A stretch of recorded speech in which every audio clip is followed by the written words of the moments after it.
ಶಿವಮೊಗ್ಗದ್ದು ಭದ್ರಾವತಿದು ಅದು ದೊಡ್ಡ ಚಾಲೆಂಜ್ ಇದೆ. ಇವತ್ತು ಸಂಪೂರ್ಣವಾಗಿ ಅಲ್ಲಿ ಎಲ್ಲ ಇರ್ತಕ್ಕಂಥ ಈಗಿನ ಮೆಷಿನರೀಸ್ನ ಬದಲಾವಣೆ ಮಾಡಬೇಕು. ಸುಮಾರು 10,000 ಕೋಟಿ ಹಣದ ಅವಶ್ಯಕತೆ ಇದೆ. VSL ಪ್ಲ್ಯಾಂಟ್ನ ಇವತ್ತು ನಾವೇನಾದರೂ ಅದು ಹೊಸ ಮಾಡಿಫೈ ಮಾಡಬೇಕು ಅಂದರೆ ದೊಡ್ಡ ಮಟ್ಟದ ಹಣ ಇವತ್ತು ಹೂಡಿಕೆ ಆಗಬೇಕಾಗಿದೆ. ಅದನ್ನು ಯಾವ ರೀತಿ ಮಾಡಬೇಕು ಅನ್ನೋದು ವರ್ಕೌಟ್ ಮಾಡ್ತೇನೆ, ಸುಮ್ಮನೆ ಕೂತಿಲ್ಲ. ಪಾಪ ಮೊನ್ನೆ ನಮ್ಮ ಎಜುಕೇಷನ್ ಮಿನಿಸ್ಟರ್ ಯಡಿಯೂರಪ್ಪನವ್ರ ಮೇಲೆ, ರಾಘವೇಂದ್ರ ಮೇಲೆ ಏನೋ ದೂರು ಮಾಡಿದ್ದಾರೆ ಮಾಧ್ಯಮಗಳಲ್ಲಿ. ಏನು ಹೇಳಿದ್ದಾರೆ ಅವರು? VSL ಪ್ಲಾಂಟ್ ಮುಚ್ಚೋಗ್ಲಿಕ್ಕೆ ಕಾರಣ ರಾಘವೇಂದ್ರ ಅವರು, ಯಡಿಯೂರಪ್ಪನವರು ಅಂತ ಹೇಳಿದ್ದಾರೆ. ನೆನ್ನೆನೂ ಬಂದಿದೆ ಪತ್ರಿಕೆಯಲ್ಲಿ, ನೋಡಿದೆ ಅವರು ಹೇಳಿಕೆನೆ. ಈ ರೀತಿ ಹೇಳಿಕೆ ಉಡಾಫೆ. ಕಾರಣ ಏನು? ಯಾವ ಸಂದರ್ಭದಲ್ಲಿ ಟೆಕ್ನಿಕಲಿ ಅಡ್ವಾನ್ಸ್ ಏನೇನು ಆಗ್ತಾ ಇರ್ತದೆ ಇದರಲ್ಲಿ ಟೆಕ್ನಾಲಜಿನಲ್ಲಿ, ಆ ಸಂದರ್ಭಕ್ಕೆ ನಾವು ಅಳವಡಿಸ್ಕೊಳ್ಳದೆ ಹೋಗಿ ಇನ್ವೆಸ್ಟ್ಮೆಂಟ್ ಆ ಟೈಮ್ನಲ್ಲಿ ಏನು ಮಾಡಬೇಕಾಗ್ತದೆ ಮಾಡದೇ ಇದ್ದಿದ್ದರಿಂದ ಇವೆಲ್ಲ ಅನುಭವಿಸ್ತಾ ಇದ್ದೀವಿ. ಇತ್ತೀಚೆಗೆ ಕೆಲವರಲ್ಲಿ ಒಂದೇನೋ ಅಂದರೆ ಪ್ರೈವೇಟ್ನವ್ರಿಗೆ ಕೊಟ್ಬಿಟ್ರೆ ಯಾವಾಗಲೂ ಸ್ವಲ್ಪ ನಮಗೂ ದುಡ್ಡು ಬರುತ್ತೆ, ಹೆಂಗೋ ಅವ್ರು ನಡೆಸ್ಕೊಂಡು ಹೋಗ್ತಾರೆ ಅನ್ನೋದು ಒಂದು ಪ್ರತೀತಿ ಇದೆ. ಅದನ್ನು ಬದಲಾವಣೆ ಮಾಡಬೇಕು ಅಂತ ಹೇಳಿ ಸ್ವಲ್ಪ ಪ್ರಯತ್ನ ಪಡ್ತಾ ಇದ್ದೀನಿ. ನೋಡೋಣ ಅದರಲ್ಲಿ ಎಷ್ಟು ಯಶಸ್ಸು ಕಾಣ್ತೀನಿ ನಾನು.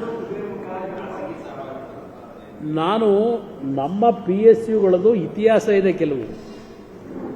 ಆ ಇತಿಹಾಸ ನಶಿಸಿ ಹೋಗಬಾರ್ದು. ಆ ಇತಿಹಾಸನ ಉಳಿಸಬೇಕು. ಮುಂದಿನ ಪೀಳಿಗೆಗೆ ಉದ್ಯೋಗನೂ ಸೃಷ್ಟಿಯಾಗಬೇಕು, ಲಾಭಕ್ಕೂ ತರಬೇಕು. ಇದು ನನ್ನ ಮೂಲ ಉದ್ದೇಶ.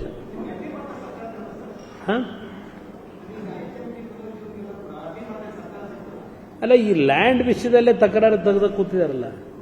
QS ಇಲ್ದು ಒಂದು ರೀತಿ ರಾಂಗ್ ಮೆಸೇಜ್ ಕೊಡ್ಲಿಕ್ಕೆ ಹೊರಟರು. ಈ ನೆನ್ನೆಯಿಂದ ಇದು ಶುರು ಮಾಡಿದ್ದಾರೆ. ವರ್ಕರ್ಸ್ಗಳಲ್ಲಿ ಏನು ಭಾವನೆ ಮೂಡ್ಬೋದು, ಕೆಲಸ ಮಾಡೋರ ಮೇಲೆ ಏನು ಭಾವನೆ ಮೂಡ್ಬೋದು, ಒಂದು ಪ್ರೋತ್ಸಾಹ ಕೊಡಬೇಕು, ನಾವು ಡಿಸ್ಕರೇಜ್ ಮಾಡಬೇಕು. ಮಾಡಲಿಕ್ಕೆ ಅವಕಾಶಗಳಿದೆ, ದುಡ್ಡಿನ ಕೊರತೆ ಇಲ್ಲ.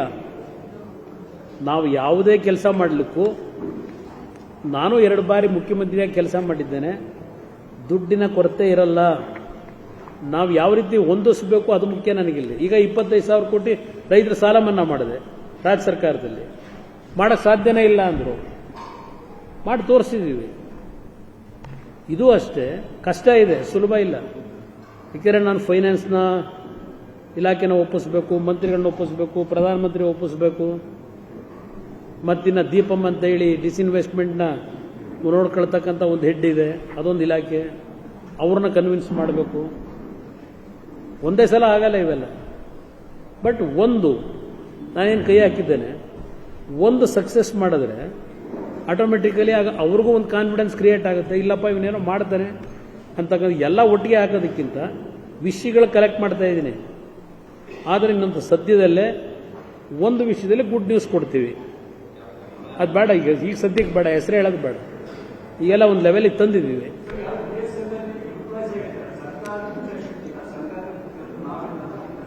ನಾನು ಎಂಪ್ಲಾಯೀಸ್ ಮೇಲೆ ಹೇಳ್ತಾ ಇಲ್ಲ.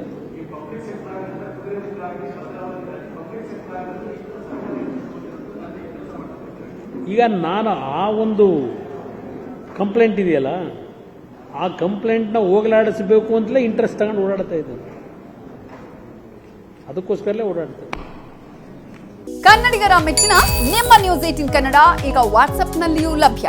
ಕರ್ನಾಟಕ ಮತ್ತು ದೇಶ ವಿದೇಶದ 360 ಡಿಗ್ರಿ ಸುದ್ದಿ ವಿವರವನ್ನ ನೀವು ನಿಮ್ಮ ಕೈ ಬೆರಳುಗಳಲ್ಲಿಯೇ ಪಡೆಯೋದಿಕ್ಕೆ ಈ QR ಕೋಡ್ ಅನ್ನು ಸ್ಕ್ಯಾನ್ ಮಾಡಿ. ನಮ್ಮ ಚಾನೆಲ್ ಅನ್ನು ಫಾಲೋ ಮಾಡಿ, ನೋಟಿಫಿಕೇಶನ್ ಆನ್ ಮಾಡಿ.